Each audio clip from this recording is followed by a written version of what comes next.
नमस्कार, स्वागत सभी शिक्षार्थियों का।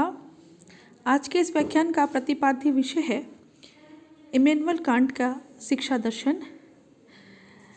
कांट का जन्म जर्मनी के कोनिग्सबर्ग नगर में एक निर्धन परिवार में हुआ था। यूरोपीय प्रगयोदय युग के इस महान जर्मन दार्शनिक की गणना विश्व के कुछ बहुत थोड़े और प्रमुखतम विचारकों में की जा सकती है।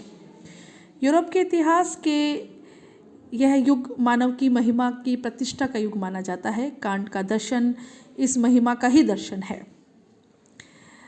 उनका जीवन सरल, शुद्ध, पवित्र रहा है। उनका संपूर्ण जीवन अध्ययन, अध्यापन और दार्शनिक चिंतन में व्यतीत हुआ। कृशकाय विचारक कांट ने चेतना की दैहिक, बौद्धिक, अनुभविक वृत्तियों का सूक्ष्म और व्यापक मानचित्र प्रस्तुत किया। इससे परे उन्होंने पारमार्थिक निरुपाधिक सत्ता की था ली। यह प्लेटो, अरस्तु और हिगल आदि कुछ उपवादों को छोड़कर अत्यंत दुर्लभ है। कांट युग बोध के प्रतिनिधि न होकर युग के उद्बोधक थे। कुछ महत्वपूर्ण रचनाएं हैं जिनका उल्लेख करना यहाँ प्रासंगिक होगा। कांट की रचनाएं और उनके दार्शनिक विचारों पर लाइबनिज और वोल्फ के बुद्धिवाद का, लाक और बर्कले के अनुभववाद का, होम के संशयवाद का, वाल्टेयर के ज्ञानवाद का, रूसो के भावुकतावाद का, न्यूटन के भौतिक विज्ञान का और पाइसिट्स के धार्मिक आधार का गहरा असर दिख पड़ता है। कुछ महान ग्रंथ उनके इस प्रकार हैं। एक तो है शुद्ध ज्ञान की समीक्षा, आचार मूलक ज्ञान की समीक्षा, कला और सौंदर्य मूलक ज्ञान की समीक्षा और religion within the limits of reason alone. ये उनके कुछ प्रमुख रचनाएं हैं।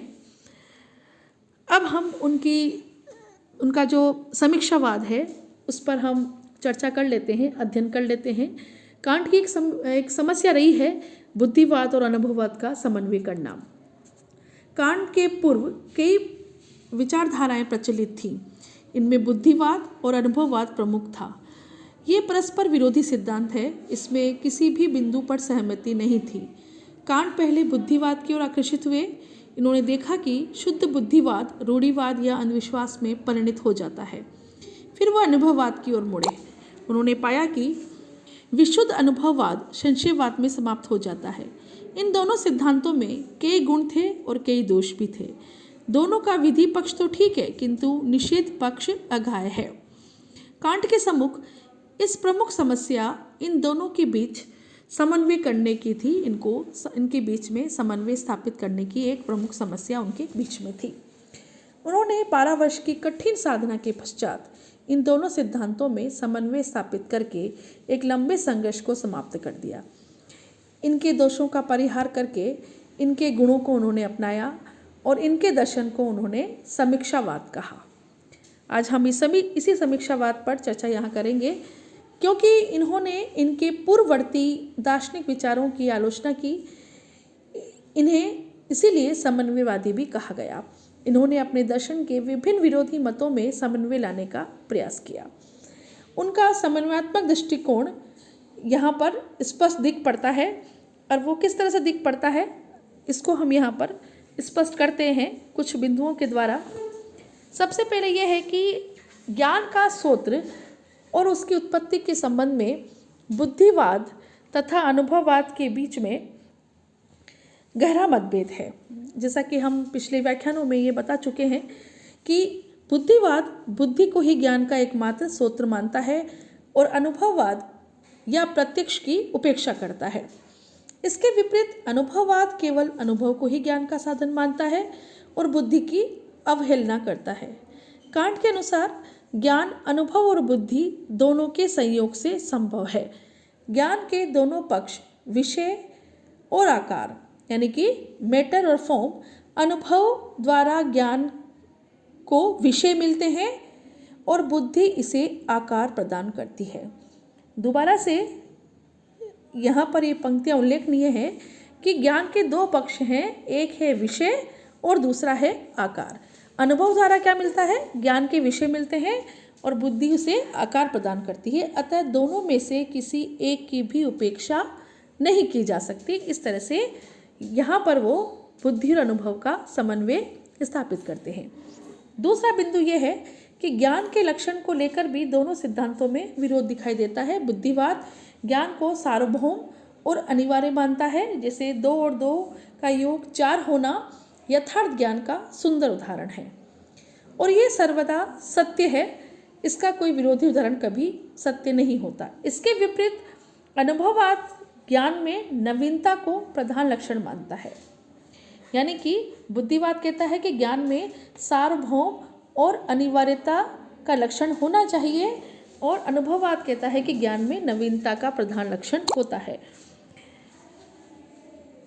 ज्ञान सदैव विकासशील और परिवर्तनशील होता है, इसमें सुधार और परिवर्तन की गुंजाइश बनी रहती है, ऐसा अनुभववादी मानते हैं। यहाँ कांट का मत है कि ज्ञान में सार्वभौमिकता, अनिवार्यता और नवीनता तीनों लक्षणों का रहना आवश्यक है, यानी कि उसमें अनिवार्यता भी होनी चाहिए, सार्वभौमिकता भी होनी चाहिए और नवीनता भी होनी चाहिए। ये सार्वभौमिकता और अनिवार्यता का जो गुण है वो बुद्धि की देन है और नवीनता का जो गुण है वो अनुभव से हमें मिलता है। इसलिए यहाँ पर वो दोनों ही सिद्धांतों का समन्वय करते हैं, यानी कि बुद्धिवाद और अनुभववाद दोनों का समन्वय वो यहाँ करते दिख पड़ते हैं। अगला बिंदु यह है कि बुद्धिवाद के अनुसार संपूर्ण ज्ञान जन्मजात प्रत्ययों यानी कि इनेट आइडियाज में निहित होता है। मनुष्य के मन में कुछ प्रत्यय जन्म के समय में ही विद्यमान होते हैं, इन्हें ही जन्मजात प्रत्यय कहते हैं। जैसे आत्मा, ईश्वर, कारणता आदि के जो प्रत्यय हैं वो जन्मजात प्रत्यय हैं। ज्ञान इन्हीं प्रत्ययों में बीज रूप में निहित रहता है। बुद्धि इनका विश्लेषण एवं विकास करके हमें विविध प्रकार से ज्ञान देती है। बुद्धि केवल आत्मा में निहित ज्ञान को अभिव्यक्त करती है, ऐसा बुद्धिवादी मानते हैं कि जन्म के समय ही हम सारे ज्ञान जन्मजात प्रत्ययों के माध्यम से हमारे मस्तिष्क में निहित रहते हैं, मन में निहित रहते हैं। इसके विपरीत अनुभववाद के अनुसार संपूर्ण ज्ञान अनुभवजन्य है। अनुभववादी लोग मानव मन को जन्म के समय कोरा कागज, वाइट स्लेट मानते हैं, स्वच्छ स्लेट मानते हैं और अंधेरे कमरे की भांति कहते हैं कि वो रिक्त रहता है, उसमें अनुभव द्वारा ही प्रत्यय अंकित होते हैं। उन्होंने जन्मजात प्रत्ययों का खंडन कई तर्कों के माध्यम से किया है। यहाँ पर कांट का कहना है कि कुछ प्रकार के ज्ञान जो हैं वो जन्मजात प्रत्ययों में निहित हैं, तो कुछ प्रकार के ज्ञान अनुभव द्वारा प्राप्त होते हैं। दोनों ही सिद्धांतों में आंशिक सत्यता है। इस तरह से ज्ञान, बुद्धिवाद और अनुभववाद दोनों के समन्वय यहाँ पर कांट करते हैं, यानी कि ज्ञान में अनुभव का भी उतना ही हाथ है जितना कि बुद्धि का हाथ है। अगला बिंदु यह है कि दर्शन की विधि के संबंध में दोनों सिद्धांतों में मतभेद दिख पड़ता है। बुद्धिवाद गणित को आदर्श मानने के कारण दर्शन में गणितीय विधि, विशेषकर ज्योमेट्रिकल मेथड, ज्यामितीय विधि को महत्व देता है। यह विधि निगमनात्मक है। यह निगमनात्मक विधि के अनुसार बुद्धि में निहित जन्मजात प्रत्ययों से अन्य प्रत्यय निस्तृत होते दिखाई पड़ते हैं। अब यह विधि निरीक्षण परीक्षण पर आधारित है, इसलिए इसे वैज्ञानिक विधि कहते हैं।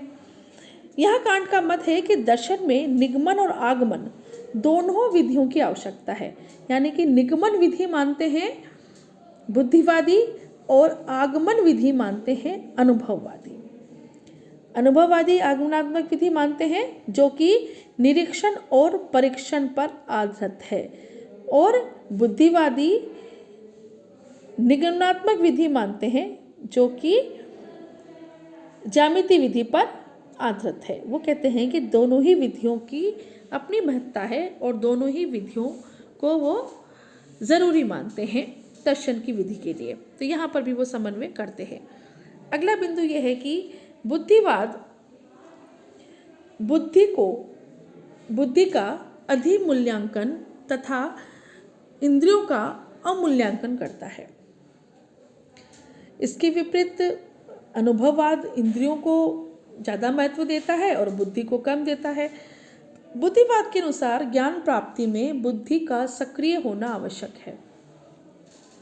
संवेदन अनुभव द्वारा हमें जो बिखरे बिखरे रूप से प्राप्त होते हैं, इन्हें संबंधित करके निर्णय बनाने में बुद्धि को सक्रिय रहना आवश्यक है। इसके विपरीत अनुभववाद के अनुसार मानव मन निष्क्रिय होकर संवेदनाओं को ग्रहण करता है। जिस प्रकार शीशा निष्क्रिय होकर सहज ही सम्मुख आए हुए विषय की प्रतिमा दिखा देता है, उसी प्रकार इंद्रियों के सम्मुख आए हुए विषय की संवेदना सहज ही हो जाती है। इसके लिए मन को सक्रिय होने की आवश्यकता नहीं रहती। यहाँ कांट का मत है कि मानव मन संवेदनाओं के ग्रहण करने में निष्क्रिय भले ही उसके निर्णय बनाने में उसकी सक्रियता आवश्यक होती है। यानी कि संवेदनाओं को ग्रहण करने में मानव मन निष्क्रिय होता हो, लेकिन निर्णय बनाने में उसकी सक्रियता की आवश्यकता जरूर होती है। अतः ज्ञान प्राप्ति में मानव मन अंशतः निष्क्रिय और अंशतः सक्रिय रहता है, ऐसा कांट कहते हैं।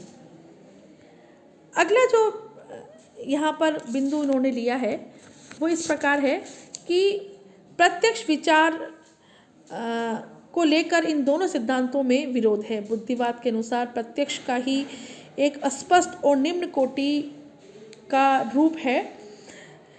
इसके विपरीत अनुभववाद के अनुसार विचार प्रत्यक्ष का ही परिवर्तित और संशोधित रूप है। दोनों के अनुसार प्रत्यक्ष और विचार के प्रकार भेद न होकर मात्रा का भेद है। यहाँ कांट कहते हैं कि प्रत्यक्ष और विचार में मात्रा का भेद न होकर प्रकार का भेद है। इंद्रिय और बुद्धि दो सजातीय शक्तियाँ न होकर दो विजातीय शक्तियाँ हैं, इन्हें एक मानना भयंकर भूल है। देकार्त ने चैतन्य और विचार में द्वैत से अपनाकर दर्शन आरंभ किया था, उसी प्रकार कांट ने प्रतिमान यानी कि इंट्यूशन और विचार के ज्ञान संबंधी द्वैत से अपना समीक्षावाद प्रारंभ किया।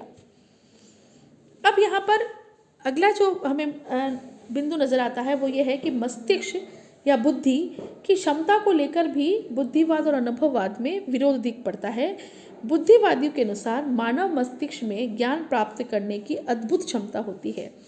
इस क्षमता में उनका अटूट विश्वास था और यह धर्म सिद्धांत बन चुका था। वे सोच भी नहीं सकते थे कि मानव मस्तिष्क धोखा दे सकता है। इसके विपरीत अनुभववादियों का मानव मस्तिष्क की क्षमता में पूर्ण अविश्वास था। कांट इन दोनों ही मतों का विरोध करते हैं। उनके अनुसार बुद्धिवाद रूढ़िवादी थे तो अनुभववादी संदेहवादी थे। इसमें से किसी ने भी मस्तिष्क की क्षमता का सही आकलन नहीं किया। कांट प्रथम विचारक थे जिन्होंने ज्ञान प्राप्ति में मस्तिष्क या बुद्धि की सही क्षमता का निर्धारण किया। उन्होंने ज्ञान प्राप्ति, ज्ञान के घटकों और उनकी सीमाओं को गंभीरता से अध्ययन किया। शुद्ध बुद्धि की समीक्षा में उन्होंने इस प्रश्नों का सविस्तार उन पर विचार किया है। कांट का मत है कि केवल संवेद वस्तुओं का ही ज्ञान संभव है। असंवेद वस्तुएं जैसे आत्मा, ईश्वर और विश्व, इनका ज्ञान संभव नहीं है। यानी कि प्रतिभाषिक वस्तुओं तक ही हमारा मस्तिष्क सीमित रहता है और पारमार्थिक सत्ताएं हैं जैसे कि ईश्वर और आत्मा, इसके बारे में हमारा मस्तिष्क हमें ज्ञान दिलाने में असमर्थ है। इस प्रकार से ये विवेचन जो हमने अभी किया है इससे स्पष्ट होता है कि बुद्धिवाद और अनुभववाद एकांगी, हठधर्मी और असंतोषप्रद सिद्धांत हैं और इनके बीच सामंजस्य स्थापित करने में कांट का योगदान अत्यधिक महत्वपूर्ण है। उन्होंने इस दिशा में सफलता भी मिली है और इन सिद्धांतों के मध्य अनेक वर्षों में चला संघर्ष समाप्त उन्होंने करा है। उनका ज्ञान संबंधी समस्याओं पर गंभीरतापूर्वक विचार करने के बाद ज्ञान की एक लघु परिभाषा उन्होंने यहाँ प्रस्तुत की है। वो ये है कि ज्ञान प्रागनुभविक संश्लेषणात्मक निर्णयों की एक समष्टि है। इस परिभाषा में अनुभव और बुद्धि दोनों के साथ पूर्ण न्याय किया गया है। आगे हम इस परिभाषा का भी विस्तार से अध्ययन करेंगे और विस्तार से इस पर चर्चा करेंगे। आज के इस व्याख्यान में इतना ही। शुक्रिया।